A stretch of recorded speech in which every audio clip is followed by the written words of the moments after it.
Երեք ծեծի ենթարկված բնապահպան ակտիվիստներն այսօր արդեն կատակում են։ Որ մեկ-մեկ պետքա ծեծվել նույնիսկ հանուն գաղափարի։ Հեկի կառուցման դեմ բողոքի ակցիայի ժամանակ Եղիեն Ներսիսյանը հարվածներ է ստացել մարմնի տարբեր մասերին։ Վիրավորանքը դեռ չի անցել, բայց Եղիեն շեշտում է, որ իրենց պայքարը արդյունք տվել է։ Հենց նոր կապնվեցին գյուղից, զանգեցին եւ ասացին, որ այսօր ոչ մի աշխատանք տեղի չի ունեցել։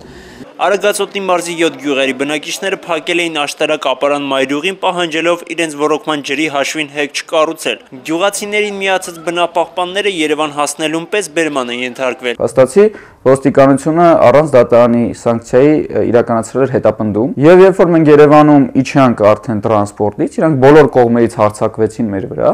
Իդեպ քաղաքացիական հագուստով ոստիկաններ։ Արդեն աշտարակի ոստիկանությունում բերման ենթարկվածները հայտնվել են մի իրավիճակում, որը նրանց մոտ առաջացրել է զավեշտ եւ զայրույթ։ Քաղաքից քաղաք է գան, ձերբակալեցին, այսինքն դա խնդալու է, էլի։ Ասում ես իր ներկայացրու օրինական պահանջը, այսինքն օրինական հիմքերը մի սպիտակ մազերով մարդ սկսեց գորգորալին վրա։ Աշտարակի ոստիկանությունում հայտնվելուց հետո ակտիվիստները սկսել են գնահատել երևանցի ոստիկաններին։ Ահավոր ցածրա մարզերում ոստիկանության իրավագիտակցության մակարդակը։ Եթե կարելի է անվանել Երևանի ոստիկանությունը մի քայլ առաջ է գնացել, մի քայլ, եթե կարելի է դենց անվանել, ինձ թվում է շրջանների ոստիկանությունը դեռ միլիցիայությունը։ Հեքնա։